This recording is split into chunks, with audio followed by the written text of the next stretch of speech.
Sur ce plateau. Éric Nolot, est-ce que Moi, vous comprenez ces justifications? J'aurais bien aimé qu'il prononce le nom du député, toujours mon Mmh mh. collègue et tout. Je pense que voilà, quand on Ouais. veut apaiser Mmh mh. les choses, ce Ouais, ouais, serait ouais. pas mal. Qu'il lui Monsieur présente Bilongo. des excuses, parce que même si ça a été mal compris, Mmh. Ça l'a blessé. cet homme a été blessé. Bien Donc, sûr. même si on le fait involontairement, on dit je présente mes regrets, mes excuses. On trouve une formule. Je trouve que c'est un peu froid. Je trouve qu'il se rend pas bien compte de ce qu'il a fait. Et puis que même dans l'hypothèse où on lui accorde la bonne foi, cette phrase était déplacée. S'il s'adressait à son collègue, elle est raciste et les sanctions doivent être exemplaires. Si elle s'adressait au bateau de migrants, c'est pas le genre de propos qu'on a envie d'entendre à l'Assemblée nationale. Madame la Oui, et députée puis Renaissance surtout, qui est avec nous, Sabrina Agresti-Roubache. Et surtout, il manque cruellement de culture générale, parce que SOS Méditerranée ne va pas chercher les migrants sur les côtes d'Afrique pour les ramener. Ils font juste du sauvetage en mer. Enfin, juste lui rappeler que SOS Méditerranée fait, et je suis à Marseille, donc fait du sauvetage en mer, donc est complètement en raccord avec Éric Nolot.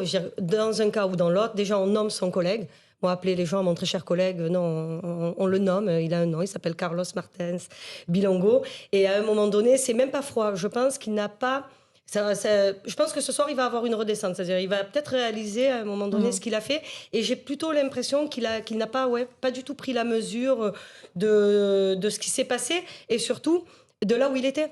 Et ça veut dire que vous, les députés Renaissance, vous n'allez plus siéger tant que lui ne sera pas sanctionné, ce député Rassemblement National? Ouais. Pourtant, je suis pas de celle qui va dans ce sens-là en disant moi je fais plus si jamais. Mais là, je pense qu'on a besoin de. Ouais, là, il faut montrer l'exemple et on ne peut plus continuer à admettre. L'Assemblée nationale, c'est pas le cirque, quoi. Je veux dire, là, on est Nathan pas. Devers, une petite réaction. Vous êtes philosophe et ensuite ce sera Yohann Usaï.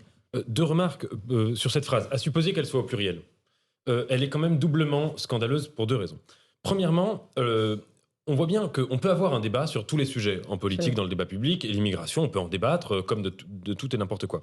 Mais ça suppose de la décence pour les personnes. C'est-à-dire que quelqu'un dise qu'il est pour limiter l'immigration, c'est une chose.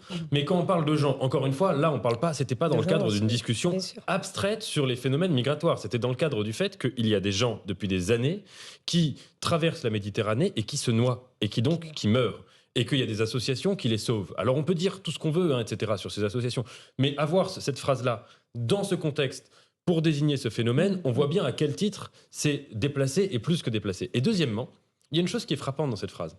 C'est que par exemple, ça n'aurait pas été la même chose de désigner le pays de départ, de dire qu'il retourne en Libye, qu'il retourne en Algérie, qu'il retourne au Maroc. Vous voyez, dire qu'il retourne en Afrique, il y a un imaginaire derrière qui est de dire qu'il s'agit de l'Afrique. Donc vous voyez, moi je ne dirais pas, on n'est pas là pour sonder les cœurs et les reins, et c'est pas le sujet, je ne suis pas dans sa tête, je ne connais pas ce monsieur. Mais évidemment que cette phrase, elle méritait des excuses et elle méritait d'être retirée. Et estimer que cette phrase a sa place dans le débat public, c'est une double erreur pour les raisons que j'ai dit. Yohann Usaï du service politique de CNews, est-ce que cet incident va laisser des traces dans la stratégie de Marine Le Pen? À l'évidence, ça porte un coup à la stratégie de Marine Le Pen qui demandait aux députés, vous savez, de venir bien habillés avec une cravate, de ne pas faire de bruit, pas un mot plus haut que l'autre, etc. Donc oui, naturellement, ça porte un coup à sa stratégie, d'autant plus qu'on est à 2 jours d'un rendez-vous extrêmement important pour elle et pour son parti, le congrès du Rassemblement national, où elle va laisser les clés du parti, a priori, à Jordan Bardella. Donc ce sera un moment important qui sera évidemment terni par ce qui vient de se passer au sein de l'hémicycle. Néanmoins, plusieurs précisions. Une sanction sera prise très rapidement. Demain à 14h30, il y aura une sanction puisque Yaël Braun-Pivet réunit le bureau de l'Assemblée demain à 14h30. Donc cette sanction sera prononcée extrêmement rapidement. C'est-à-dire une exclusion temporaire ou...